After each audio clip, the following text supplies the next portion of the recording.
Menopausal and perimenopausal women, listen up. It's time to take control of your health and comfort, and Winona is here to help. Winona is a telemedicine company for menopause care who believes that your symptoms are real, important, and deserve to be taken seriously. And for many women, this starts with hormone replacement therapy. Winona's HRT is made with plant-based, bioidentical hormones rather than synthetic ones, so it better aligns with your body to offer relief from hot flashes, weight gain, and other uncomfortable symptoms. 80% of women who use Winona find relief within just 90 days. So, what are you waiting for? Get started today. Visit buywinona.com today to start your free visit. With free shipping and the ability to pause or cancel at any time, your path to wellness has zero obligations. Use code SPRING24 at buywinona.com for 25% off your first treatment plan. That's BYWINONA.com for 25% off. Winona. Menopause care made easy. Summer is the season of hot temperatures, outdoor adventures, and refreshing water activities. Summer is also the season of rough on your feet, causing dry, cracked heels and toes. Introducing Babyfoot, the original exfoliation foot peel that contains 16 natural extracts formulated to remove dead skin cells in 3 easy steps. Apply the booties, relax for an hour, then wash your feet. In 14 days, you've got baby smooth skin and your feet have never been softer. Letting dead skin cells build up over time is hazardous to your foot health. Our professional-grade DIY products, like our original exfoliation foot peel, our men's foot peel, or our moisturizing mask, are some of the best foot care products on the market, created with your foot health in mind. Pamper yourself with a spa day from the comfort and convenience of your own home with Babyfoot. If you want a chemical-free, easy-to-use exfoliating process from the company that created the original foot peel, it's time to treat yourself to Babyfoot. Go to babyfoot.com and use the code SUMMERFEET24 and get 20% off your first order with Babyfoot. That's babyfoot.com and use the code SUMMERFEET24.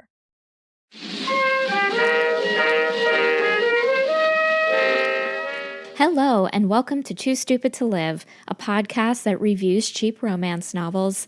I'm your host, Becky Feldman, and I am thrilled about today's episode because I'm joined by an old sketch comedy friend of mine, Jordan Morris.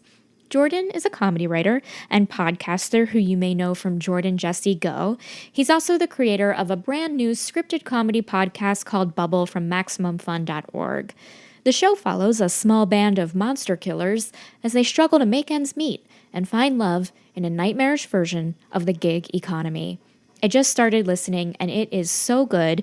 You can get it where you get your podcasts and on MaximumFun.org/shows/bubble. So, the book Jordan and I are reviewing today is the Harlequin romantic suspense, Operation Midnight Tango by Linda Castillo. So as for a quick synopsis, I am just going to read part of what's on the back of the book because I just love it so much. Hostage to love. Taking gorgeous corrections officer Emily Monroe as his hostage, undercover CIA agent Zach Devlin was trying to escape with his life. But when he helped himself to Emily's full red lips and her body melted into Zach's hard edges, she didn't know if she was in danger or in love. So I found this book for $3 upstairs in the used book section of the Ripped Bodice, a romance-only bookstore in Culver City, California. It's one of my new favorite places in Los Angeles, and if you enjoy reading actual paperback romance novels with actual paper pages that you can turn with your fingers, I highly encourage you to purchase or order them through the Ripped Bodice. You can get more info at therippedbodicela.com.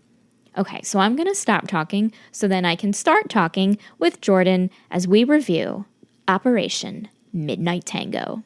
Jordan Morris, welcome to Too Stupid to Live. Thank you. It's great to be here on this stupid podcast. Yes, it's a stupid podcast. I say that lovingly. Yeah. As a man who has 2 stupid podcasts now, Mm-hmm.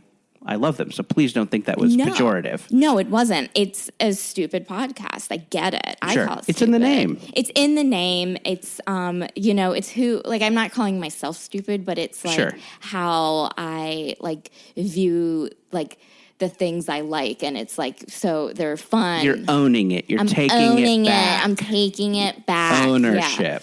Yeah. Okay. So before we begin. Yes.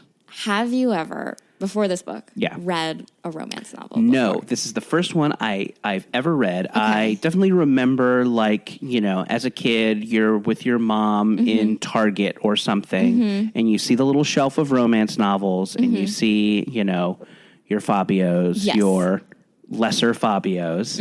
I definitely remember seeing them. Are there lesser Fabios? Oh, I have so many there's questions sure. for fans of these. Yes. Well, there's, there are like models who get male models who get their start doing romance novel covers. And there's also like actors out here who are like, trying to make bank, doing this stuff. I drive a little Uber. Yes. I do some romance novel modeling. Yeah. Some background work. Exactly. Yeah. There was You gotta someone, have a hustle. Gotta have a side it's hustle. your hustle. There was someone who was in this acting class and the teacher kept assigning him who did romance novel covers, and like the teacher kept assigning him like sexy roles, Right? Because he was just like playing to his strengths. Sure, yeah. I mean, if you got it, flaunt it's a it. skill. It's on your resume. Yeah, tap dancing, fencing, general sex appeal, exactly. Yeah. hunkiness. So I definitely remember like seeing them in the stores and feeling like those first like waves of like sexual interest. You know, like when you're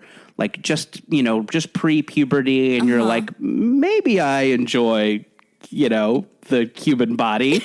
I definitely remember seeing those, your muscular Fabios, your women in your, your corsets, your bustiers, and having some like complicated feelings about them. But I've never read one, and they weren't like around the house either. Not that I know of anyway. Right, These could be things that, moms sock away or dads. Sure. Yeah. There's men that read romance. Yeah. So I think that, I did not know them to be in the house. So I never casually picked one up. Okay. This was my first time with one of these. Awesome. And just like about your feelings and thoughts on romance, like, do you consider yourself like cynical, or do you consider yourself romantic? I am a little bit cynical. Right. Yeah. I definitely don't. Okay. So my first girlfriend, my high school girlfriend, I was a little bit of a late bloomer, senior year. Sure. What I definitely remember treating her in a very like traditional romantic way, like a lot of flowers, a lot of surprises. I would, I made a little. God, this is back when I played a little guitar, so I played her a Dido song that she liked, and like in a friend's microphone, and made her a little like CDR with it on it. God. So here's the thing, cute on its head, but something that I gradually learned was that she did not like that. Like that was not, and I think to a certain extent that it's cute, but I think I kind of learned after we broke up that she was feeling like smothered by that. Okay. I think. And it was like too much. And I think something also that I did was I would like buy her stuff at Goodwill that I thought was cute and funny, like a cat poster, and then I would puffy paint her name on it. And like, again, So sweet though. but like wrong. But Right, like she yeah. didn't want some crap I had, found at Goodwill. She wanted to go to dinner. She wanted time. It's a love languages thing. It is. Some people it's surprises. Some people it's, some people it's time. Some people it's energy. It's compliments. Like and I think that's something that I gradually learned about relationships is like you have to kind of see what the other person needs, and what they want. Like, how do they express love? And I think that I look back on that first relationship and I feel really embarrassed by how I acted. So I think I maybe am a little guilty of like overcorrecting. Yeah. So I think maybe those traditional romance gestures, flowers, chocolates, personalized Dido songs, I maybe could perhaps integrate a little bit more back into my life. I think I backed off it really hard because I was so embarrassed of that when I realized that was wrong with that particular girlfriend. So I think I probably don't consider doing that stuff as much because perhaps there is someone out there who likes that. Well, gifts are one of the romance. What is it? Languages. The love languages. Love languages. That gifts is a thing I learned recently, and it's like, oh, that should be my love language. I'll get gifts. I should change my love. Yeah. Yeah. Hey, by the way, I need a new iPhone. So right. So that's my new love language. Yeah. I'm doing a new love language this year. Yeah. My New Year's resolution is a new love language. Right. Yeah. Is there anything that in a movie or like in real life, in something that you've read that was like a gesture of romance that kind of like stuck with you? I mean, Say Anything is the first thing that comes to mind. Yeah. Lloyd Dobler with the boombox. Mm-hmm. Although, is that healthy? Is that a healthy thing to aspire to? Is that a weird thing to go outside someone's house when they've rejected you? And I mean, I think like there were probably, when that came out, a shit ton of copycats. Right.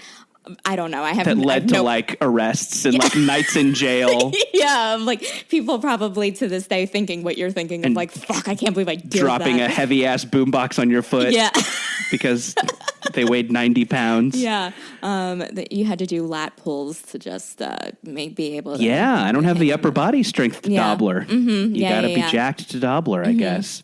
I mean, I imagine that was probably touching to people, especially if there were girls who did like that movie, and it was like, oh, he listens, or you know, whatever. Yeah. I mean, like, I definitely remember 10 Things I Hate About You as being a like romance movie that kind of got me. Yeah. Helped that Letters to Cleo was in it at the height of my interest in Letters to Cleo. Okay. Yeah. So like, I definitely remember that like poem at the end. Yes. Yeah. Of 10 Things I Hate About You. Mm-hmm. And just in general, something that I still get a little tingle from is like, old movie close talking. Okay. Like, when I feel like this is not something that happens in modern movies a lot, but something you see in a lot of classics. I'm thinking specifically of a scene in Rear Window. Okay. Of Jimmy Stewart and who is I remember the man's name, but not the woman. Grace Kelly. Yes. Grace Kelly. Yeah. Of them, like, he's kind of like obsessed with what's happening out the window, and she's trying to get him to be romantic. Mm-hmm. And there's just a scene of like a full screen of their two faces, like whisper talking at each other. And yeah, I always like see that and go like, oh, I want to do some close whisper talking. Even though that's probably one of those, also the things that's like not that practical to do is like put your face right on someone's face and whisper to them. Mm-hmm. Anyway, but I like seeing it in a movie. Yeah, I feel like for those movies, like there was so much, there were so many rules of like not to be like too like raunchy or too sexual. So that like close talking was like the best that Alfred Hitchcock could like get away. Yeah, like that's as horny as you could be in that movie. Yeah, and it's like, ooh, but it's sensual. There's something sensual about like insinuating like sex or love, but like with like something that like that close whispering really isn't, that like blatant of like a sexual gesture. Right. Yes. Yeah. And so, okay. So another thing I want to ask you, because we both enjoy like bad CW TV shows. Yes, sure.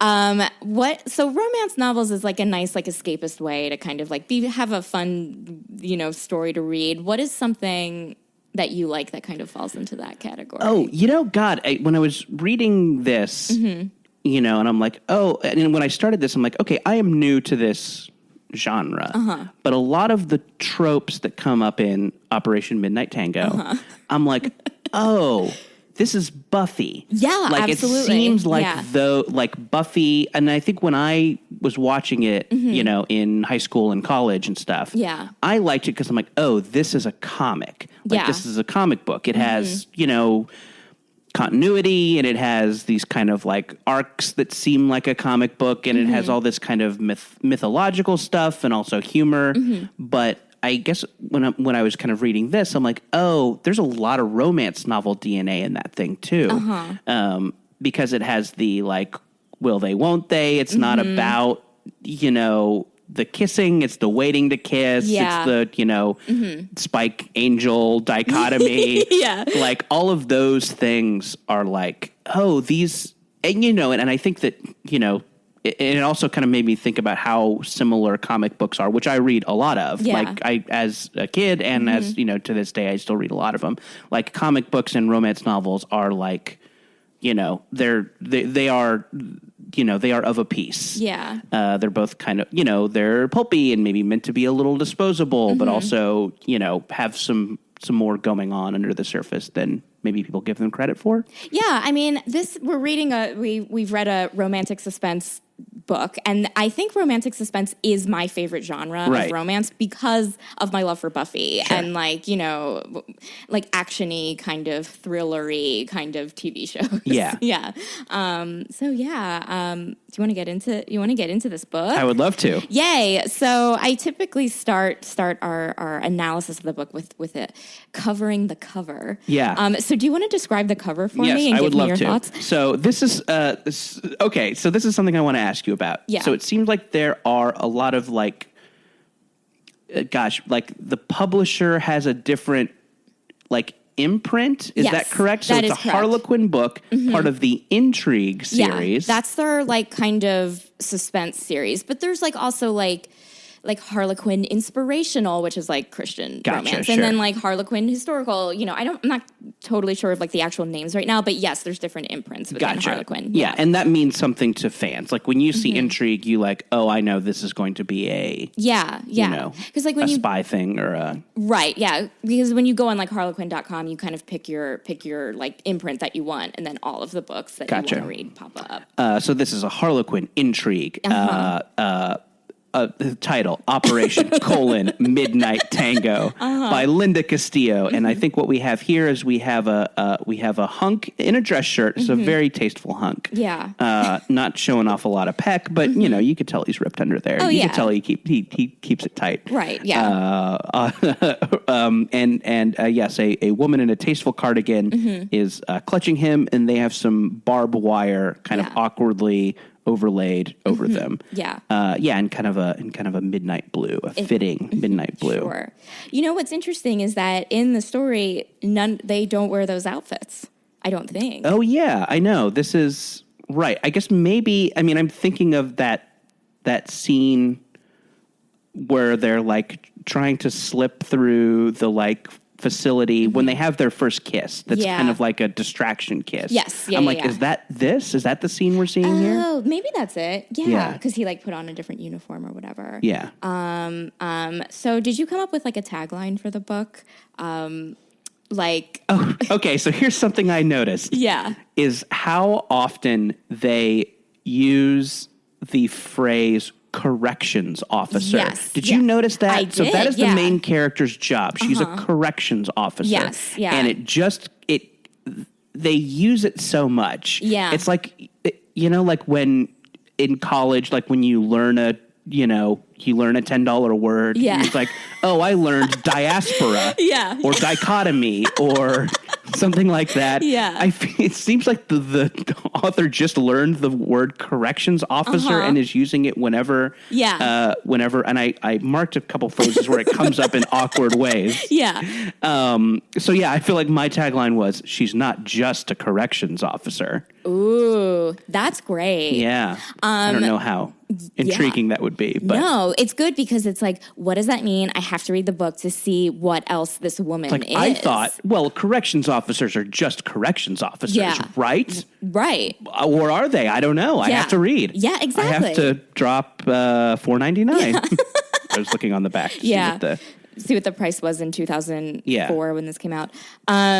That's great. And you know what's interesting? There's this documentary that like is about the world of romance novels, and so there's a what's it called? God, I think it's called Love Between the Covers. Awesome. It's really great. And so there's this one section where they are at like a romance novel convention, and there's different workshops women can or like authors can take that teaches you about like being a spy and the different how to if someone's attacking you, like different self-defense like tactics like spies would use. Right. And then there's also like another one that teaches you about corsets for like historical romance. It is so interesting. Wow. So every little subgenre. Yeah, exactly. So whenever I read like these books, I'm like, okay, like they took a course right at a convention. At a convention, and are just like, well, now I know I'm going to utilize like those moves, you know. Here's the place I think it comes up the most awkwardly. Okay. Okay. So this is like in one of their many places where they're like about to fuck, but then don't. Yeah. Mm-hmm.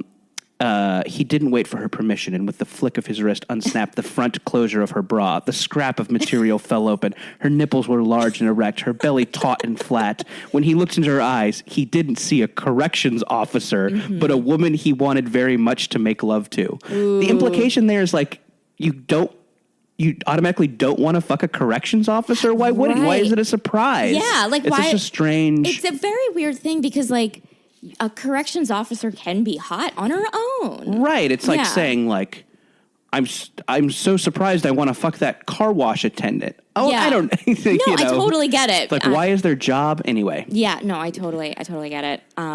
Okay. I just want to read my tagline. Please. Because I was very... Yes. Okay. They're keeping away from the bad guys, but they can't keep away from each other. That is really good. Because they do keep away from the bad guys until the very end. Mm-hmm, mm-hmm. Well, you just beautifully read a sexy excerpt. Thank you. Now. Was that the sexy excerpt? No, I have another one. Yay! I have many sexy excerpts. Oh, nice. Is that the time? Yeah, let's do it. I don't know if you also picked one if I'm stepping on you. Oh, no, it's fine. But I mean, this one's a little bit long, but I think it's like a good example of the form. Let's do it. Or at least I was kind of impressed by it. Yeah. So, yeah. If you want to set up the scene a little bit. Oh, yeah. More. So, okay. So they are on the run from...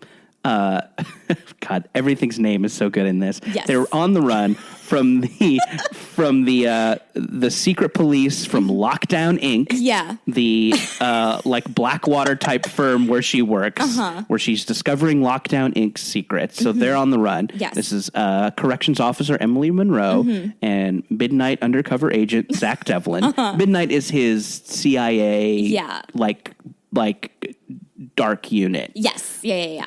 So they're on the run. Will they, won't they? Yeah. It's the time has come for the will they. Yeah. They already won't they'd a couple of times. Sure. And now it's time to will they. Will they. Yeah. Who are you, Zach Devlin? She whispered. I'm the man who will never hurt you. The man who will give you his own life to keep you safe. If you believe anything about me, believe that. She believed him. There was no way he could look at her the way he did, kiss her the way he did, and not be telling the truth. Pulling away slightly, he reached out and began unbuttoning her shirt. Neither of her previous two affairs had prepared her for the sensations coursing through her body or the emotions crowding into her heart. Deep inside, she knew this was different. This moment was profound, that it would change everything. He worked the shirt from her shoulders. As he unfastened her bra, cold air whispered over her nipples as the scrap of cotton fell away. She always refers to her bras as scraps. Yeah, I'm just like, wow, you're running around like not a lot of support. No. Yeah, and there should be so much running in this. I know. We're a sports bra. So the scrap of cotton fell away. You're so beautiful, he said softly. Leaning forward, he kissed her gently, his hands falling to her belt. She was breathing hard, shaking, anticipating the moment when he touched her. Unable to keep herself from it, she ran her fingers over his hard-as-a-rock abdomen, careful to avoid the bandage. He had been shot earlier. Right. So basically all of their love scenes happen like right after someone has an open wound. Yes. Yeah. I don't know if that's part of that's a fetish thing happening. But while someone is bleeding, I don't know. I didn't think about that. I just thought, okay, they finally found a safe place. Time to fuck. Yeah. And I guess because they're like tending each other's wounds. And I guess there's something kind of erotic about that. Yeah, totally. Anyway. He shuddered and moaned low in his throat when she ran her fingers over his pebbled nipples. Then he was tugging her slacks down. Her slacks? And she kicked them off. Next came her panties. He quickly removed the rest of his clothes, never taking his eyes from hers. He kissed her. A groan escaped her when he brushed his palms over her breasts. Then he was touching her belly, caressing her hips, then the tender flesh between her legs. Sensation swamped her when she slid 2 fingers inside her and began to stroke her. She could feel her body pulse in response. "Zach," she whispered, "please." Yeah. It's so funny, like, that sex scene in that book was so short, like, kind of short. Yeah, there's not, there wasn't as much, like, sex scenes in this book as, like, maybe more current books that were, because this was published in 2004. Yeah. And so I think now they're just like, well, people like sex, we're going to you got to ramp it up a little bit. I mean, and I don't know, if all of these books are in the shadow of 50 Shades of Grey or not. Oh, definitely not. 50 Shades of Grey, I think, is like its own kind of thing because it is like a little, I mean, it is about like a sub-dom kind of BDSM relationship, which is like, yeah, I suppose maybe it's a little bit in here because Zach does kind of dominate her. Yeah. He's the one kissing her. And there are, I mean, I think there are some, and again, this is a world of fantasy. Sure. And, like not necessarily, how one should behave. No. There are some kind of consenty things where she doesn't want to be kissed and he is kissing her anyways. Yes, yeah. And that stuff I'm finding myself feeling very torn about. Right. It does. It makes one feel weird. Yeah, because like I don't, like, if people read this book and they like it, I kind of don't want to, like, diss their fantasies. Right, of course, But I also don't, but there's also, like, this fine line of, like, well, what if, like, people think this is what women want? Right, yeah. And that's kind of, like, a dangerous thing. And what if women read this and think, oh, is that what I should want? And so then find themselves in a situation maybe where they don't want to be in, where they feel uncomfortable. Yeah, I mean, and this definitely does seem like something that, a teenager could pick up and read. And, if they're just, like, starting to experiment with sex and they have an unwanted advance or an unwanted touch or something like that, you would hope that, whoever is reading this kind of, like, knows the context and knows that this is fantasy and not in any way how people should behave romantically. Right, yeah. And there's also, like, with, like, a more, like, BDSM sub-dom thing, I mean, some of those are, like, people are having, it's, like, very intense, like, awful, traumatic to some kind of scenarios where if you're into BDSM, you get it, but if it's not your thing and you're reading it and you're like, what the fuck is this? This is, like, awful and offensive and, So anyway, oh gosh, what, this was a tangent. Yes. What were we talking about? We were talking about your sexy sex scene. Oh, yes. Which was, right. And that it's kind of the only one. There is some like kissing and some rubbing in this, but that's basically the only fucking that happens. And it's like a page and a half. I know. And it felt like very poetic. There really wasn't much description. I mean, there was some, which I think was, nice, but like there are some where they're just like talking blatantly about and like saying his cock and saying her pussy and like, or cunt or something. Right. And, is that the nomenclature for these when it does get a little dirtier? Do they say his throbbing manhood and her, wet orchid, or do they just say like, it's either or. Because like there's not a, excuse the phrase, hard and fast rule. No, it's whatever the author wants. And, there was one that we read recently, which was a royal wedding episode, and the prince said cunt. He, like, the Prince of England was like, I loved her cunt, there were some... Your Majesty. oh, my, Your Majesty. My cunt. And like, there's people who blame... Although it's England, so I guess that's a little more... That's what I thought. And then, in a historical romance that I read, they referred to it as her cunny. Oh boy! And they, so then they use like kind of like I don't know, like old timey slang. Sure. That's also like like whoa. Right. But yeah, it totally depends. Like I just feel like the ones that I've been reading recently that are published recently, they're just like we're just gonna use cock and pussy. Who gives a shit? Right. But yeah, but then there's some that they do say like manhood. Sure. And her bud or something. Right. Sure. Yeah. Which again, like is cove. I've never heard that, but that's if I ever write a romance novel, I'm going to be like her deep cove. Her ladies' cove. Yeah. Okay, so my excerpt, let me find it, was one where she has a dream. Like they're like, oh yeah, there's a like, so something interesting about this is that when they are originally escaping from Lockdown Inc. And she's kind of a hostage at this point. Yes. So this is before she has any feelings for him.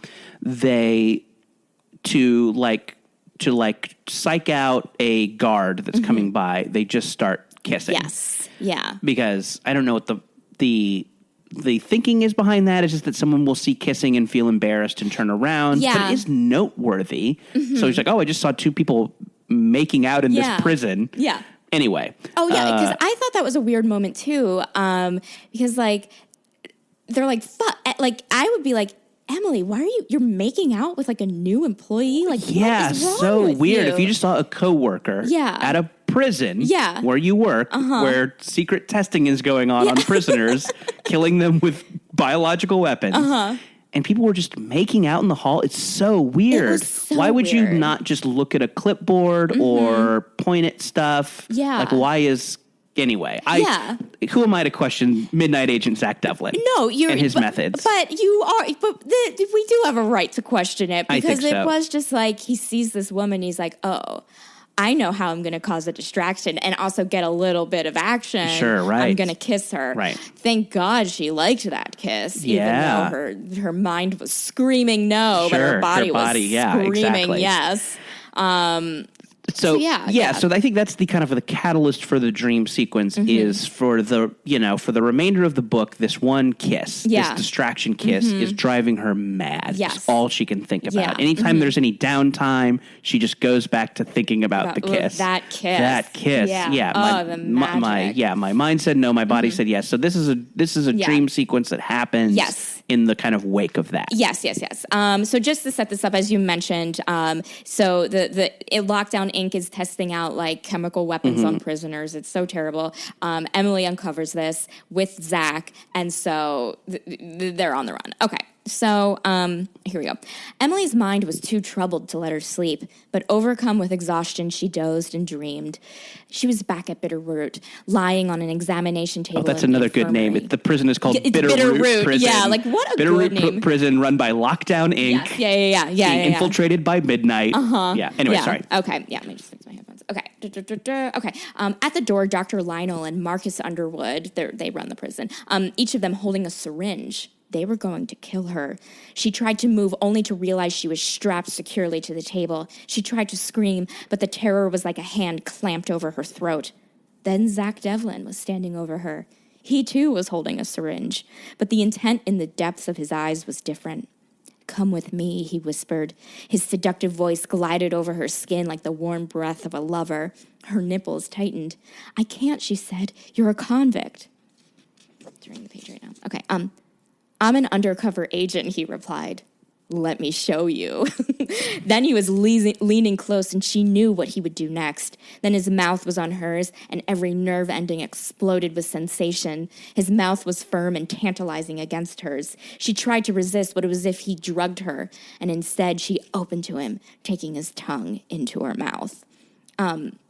Okay, so this is why I like this part, because he was like, "I'm an agent, let me show you," and he kisses her. Right. Like, yeah. Oh, okay, there's your credential. Not like he doesn't show a badge. Yeah, no, it's not like, oh, I'll save you by, like, unstrapping you from this gurney and, like, killing off these two people who are going to kill you. Right. He was just like, I'm going to show you. I'm going to show you that I'm an agent. Because, right, if I wasn't an agent, I wouldn't be making out with you on this hospital table. Yeah, but she believed it. And then things got sexier in that dream. It's weird because this is, like, it's weird to have, like, a sex dream with the person who's watching you sleep. Yes, it is. Mm-hmm. Sure. I never thought about that until I was like rereading this. So like, what were parts of the book that you like legitimately liked? You know, here's something that I noticed that I thought was just a really good piece of writing. Is that, and I think all of this was intentional, and I think this is like a cleverness on the part of the author. Is that, you know, there's a lot of like the main character is kind of a worrywart. Granted, she is in an insane situation running from, a secret, shock troop force hired by terrorists. Yeah. But, she's like, oh my God, what are we going to do? What are we going to do? And that's kind of her internal monologue is that. And so then it really changes in the moments when they're, like being sensual and the sex scenes. They, they kind of, the internal monologue changes. It becomes like romantic and it becomes sensual and it becomes, the physical and sexual. So there's this, I think it is that sex scene, you kind of, her voice changes. And then in the next scene, she kind of goes back into panic mode. And I thought that was a good example of how everyone's brain works pre and post sex. That like, when it's about to happen, like, and when you are in a romantic moment or a sensual moment, like, I don't know, your internal monologue changes. It really does. And it's like it just the pheromones take over, the hormones take over, and you kind of become this other character. And then that moment when it flips and you go back into real life and you're like, oh my God, I have to get up at 8 tomorrow. Should I move my car? Is my car okay where it is? Like, can I park where I parked? What am I going to, oh God, do I have groceries? And you start and... like I gotta, do I have anything? Do I need to stop? Where am I going to eat? And that flip from going from, sensual lovemaking beast to, ordinary, I'm worried about my mundane shit. Yes. I thought it was a really well done. And I thought, like, isn't that interesting? Aren't we all kind of like that? Oh, we have those two modes that absolutely. We flip between. Yeah, because it is like, which is also romantic and real, is that like, yes, your hormones and your like, need for intimacy does like trump anything that maybe is a little more logical. With this is, yes, you're on the run and do you really have time to be having sex? But, for normal life, like you said. Yeah. Am I going to be able to find a lift or something? Sure, yeah. Oh, God, yeah, I know. Are they going to come out here? How much is it going to be? Is it surge pricing? Yeah, I better have service because that would be a nightmare. That would be, I know. Do I call a cab? When's the last time I called a cab? What's a number for a cab? There's a phone number? What would you, Do you think this person has a phone book for cabs? Right, yeah. Who has a phone book anymore? Anyway. Something that I liked about the book, where while it wasn't as like blatantly descriptive about the sex, it was very descriptive about the action, which I really liked, like what the tactics and like maneuvers they used. Right, and there's a snowmobile chase that I think is pretty well done. Fantastic. It reminded me that I hadn't seen a snowmobile chase in a movie in a while, and I'm like, they need to do more of those. Oh yeah, when was the last snowmobile chase? Gosh, I think one of the Pierce Brosnan Bond movies. Yes, had you're probably one. right. Yeah. What? So there was only one sex scene, but was there like a romantic scene or some sort of description that stuck with you from this book? Oh, yeah. I mean, there's so much talk about kissing in this. Yeah. Like the characters are very into kissing. It's like more so than the sex. Yeah. There's the wanting to kiss and waiting to kiss. And I kind of liked that. It's like, in a thing that I thought was going to be all about, boning down. I'm like, oh, this is kind of it is almost like the main characters are like in junior high when they're obsessed with kissing. And I thought it was something interesting that came up in that scene that I read is that she thinks a couple times about her two other boyfriends. Yeah, they mention a couple times like, she's had two boyfriends before, and I'm like, how old is this person? Yeah. Have they? She's 28. Only two people? I mean, I don't want to, Yeah. I don't want to reverse slut shame, but get out there, Emily Monroe. Yeah, you're a hot corrections officer. Sure, you're a hot corrections officer. I think like the aim for that, because there are other books where they describe the woman as not as sexually adventurous, not as right. There's even some where they're like, there was one great book that I read where the woman was 30 and still a virgin. Yeah, and I think it just is like this way to show that like Zach Devlin is like no other man, and the fact that like he like awakens something inside of her that she never had before. That's our our cue to know these two are meant for each other. Gotcha. Yeah, like someone who maybe didn't, and there's some issues there, but like this idea that like this woman hadn't really enjoyed sex up until this point, right? Yeah, is sure. And I think you're right. I think that is more of a cue than anything, but it seems a little bit. It seems kind of like upsettingly old fashioned. Yes. Yeah. And you're right. And I think it does this book feels so dated in that respect. I know it's not that old. Yeah. But yeah, it definitely has some like really old fashioned sex stuff. Yeah. And even in like, older books that I've read or historical books, like she's a virgin. And like, there's something, I do think people have a fantasy about being deflowered and not being with the one. And yeah, spoiler alert, it ends on a proposal. Yes. Yeah. So, it is like this guy who is, her, not the first person she's had sex with, but the first person she's enjoyed it with. Yes. Is the one that also proposes, and that's the one who you marry. Exactly. And that's like certainly a fantasy there. But about that ending, which I'm probably going on a tangent a little bit, but it does like supplement that narrative of the best sex you ever have is going to be with the person you marry. Right. And I would love it if she's like, this was the best sex, I'd ever had, other than that like hot mess I met at a friend's wedding. Exactly. And, we were never going to date, but like, what a fun night. We really had a fun. Yeah, exactly. Yeah. There's that idea that you can like have fun boning down with someone who you don't marry is it's a kind of like a modern idea that it would be fun to see in one of these. Exactly. And then what's interesting, like conversely, Zach Devlin had a very hot affair with a former agent. Right. Yes. And so it's weird because it's our fantasy to for straight women to be and I guess gay people too. Well, I know gay people too to have like a really good sexual experience with someone, and it makes sense that the person you're having a really good sexual experience with is very experienced. Sure. So they do mention, okay, he had a past with a woman or a man where that's where they learned all of their tactics. Right. And they're going to bring that to you. That kind of like, I know what I'm doing. Let me languish my experience onto you. And with like a romance novel with like straight characters, like that, it's always the man. Sure. It's never the woman who is like, well, she slept with a lot of men and she knows because she was a real fuck machine. Exactly. Yeah. It's always like, well, she's a slut. And it is a little bit of like a slut shamey kind of thing where maybe the author gets this note of like, well, don't turn her into a slut because we're still living in this world with a narrative of it's bad to like for women to have played the field a little bit. Right. Yeah.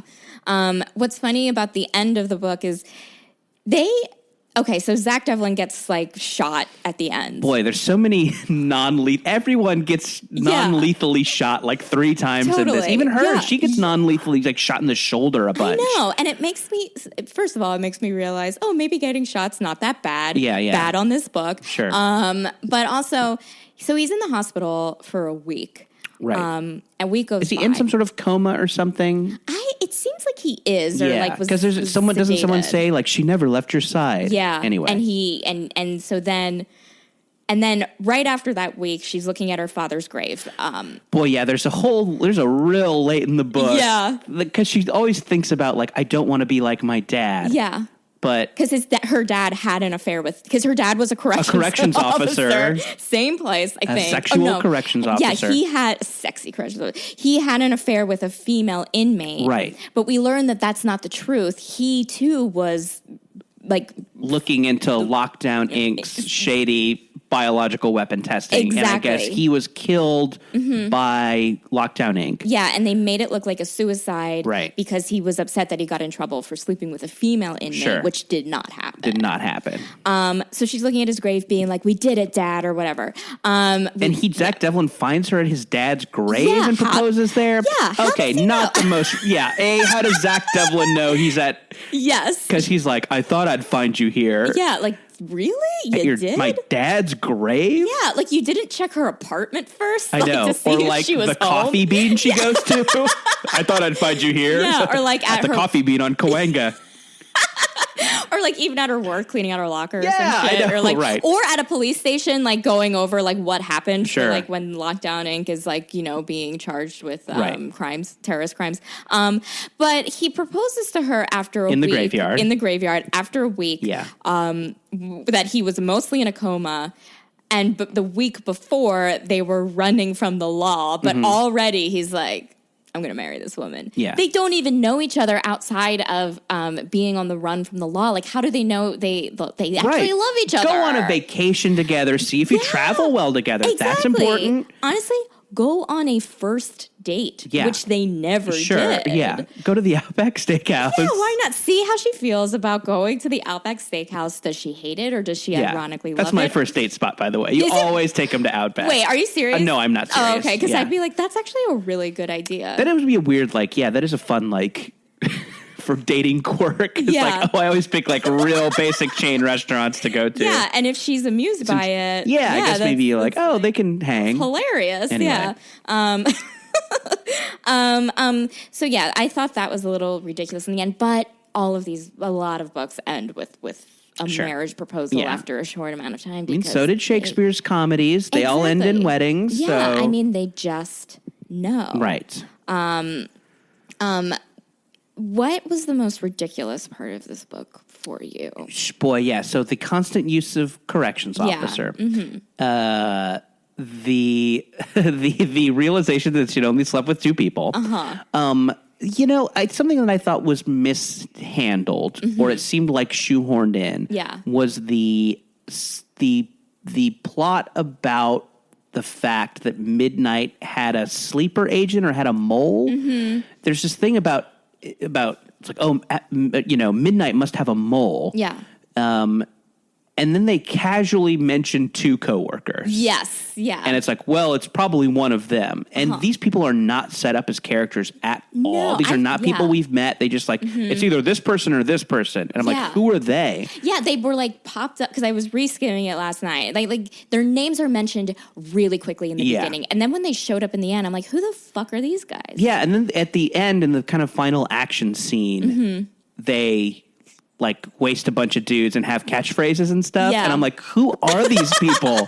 Yeah. So it's a very weird, it almost made me feel like maybe this was a series and it was like I was coming into like Avengers Infinity War, not having seen the other Marvel movies. And I'm like, who's that guy? You know, like. And you're correct because I think it is like, there is a series where it's Operation : a different like title. Operation Midnight something. Yeah, or like Operation like actually, I can maybe find these it's probably ads there. In the back. Yeah. So maybe these are characters that Midnight fans. Yes, I do feel like those two are going to pop up in like the next Operation, because like there's a like with a lot of these like suspense novels, usually there's like the agents are part of a team and it's like 5 guys and then they're in the Midnight thing or like the hostile operations unit and the story is about each guy like falling in love. Yeah. And then some of the side characters will pop up again of like, well, things were different when like Avery married like Amy, and it's like this tiny kind of like reference for people like, I remember that. Oh, okay. Yeah. I know. I'm a true fan. Yeah. What was funny about these two agents that popped up, like the woman was in heels and like a tight skirt. Yeah. And it was like, what was she doing? I thought she was like, what was she undercover? Like, what were those two people undercover for? Were they like the, like, convicts? So I think the idea, so this book starts with you think Zach Devlin is a convict. Yeah. And they always call him a convict. Yes. And even she goes like, I shouldn't listen to you. You're just a convict. And it turns out he has been placed in the jail in Bitterroot State Prison. Yes. Run by Lockdown Inc. To infiltrate them. So are the other two? Are they working there? Are they just in a? They're where they are for this whole thing is unclear. Yes, yeah. I have a feeling the next book is about the two of them falling in love. That would be fun. Yeah, that would be cute. I could sense some chemistry. Oh yeah, pages where they were not really being described or given any kind of personality. Exactly, in those 2 sentences. Something that I found ridiculous was at the end during this scene where these agents pop up. And before then, Zach and Emily sneak back into the prison to find the proof that Lockdown Inc. has been testing chemical weapons. So they were like, let's go to the warden's computer. Gosh, I know. I bet everything will be in the warden's computer. It's like the second time that happens is they just go into an office looking for evidence and find it immediately. Exactly. Like they find one folder. A folder that is like labeled, incriminating paperwork. Or like do not show to police. And so the whole scene with like, well, try his password. And so they were like, oh God, I tried the names of his kids, the names of his wife. And he's like, try using all lowercase letters. And like, that's it. She's like quickly able to guess. And of course she can try it 10 times and not be like locked out of it or anything. Such minimal security on these terrorist computers. Yeah. And then she's like, should I print out this evidence? And he's like, no, email it to me. I know. That seemed like a little like like a nod to maybe this author isn't super tech savvy. Exactly. Yeah. It's like, I'll add this email thing as a nod to modernity. They don't like upload it to a server. Right. They don't have like a jump drive or something. And then once like should I print it out? Yeah. Yeah. Like how your mom prints out like articles from the local newspaper to give to you. Yeah. Like she prints out a thing and then mails it to you. Exactly. Like read this. Yeah. And then when like the warden comes in and like, we caught you, and then Emily and Devlin are like, too late. We emailed it. Blast. Email. Foiled by email. Yeah. No one mentions any other kind of like tech in this other than email. That's the only thing. Like, oh man. And then it's also like 2004, which was interesting because email came out, Sure, email's been around. It's been around like way before then. We talked about your favorite like sex scene, which was the one sex scene.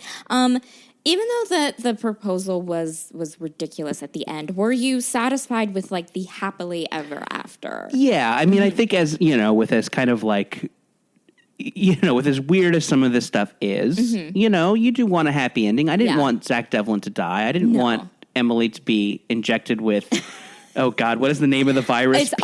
It's like, I wrote it down. RZ902. RZ902, which everyone says the full name of every time. They don't say like RZ or the chemical, or they're just like, quick, inject him with RZ902. Watch out, he's got RZ902. I definitely did not want anyone to die from RZ902. Good, that's good. So yeah, I don't know. It was like satisfying. I guess the story, I like realized that some of this was ridiculous. Yeah. But like, I don't know. It definitely like felt good. Like, it felt correct. So yeah, I definitely like that it ended that way. I didn't want it, and like, obviously, would I have liked it to end with some more modern romantic mores? I mean, should he have said like, let's go on a speedboat vacation? And why do we have to be exclusive right away? I mean, we could fuck other people for a while now that or at least you've been sexually awakened. Maybe play the field, see what you like. Yeah. That would have been like, fun to my modern palate. But what? I don't know. It ends on a wedding. They're in love. Yeah. I can get behind that. Good for them. So I'm going to ask you for a rating. Yes. And if you have any final thoughts. Okay. Yes. What's the rating scale? It's A through F, and you can be like, be like a hard A. Hard A. Yeah. You can add something. Which is the name of the next book in the Midnight series, Operation Hard A.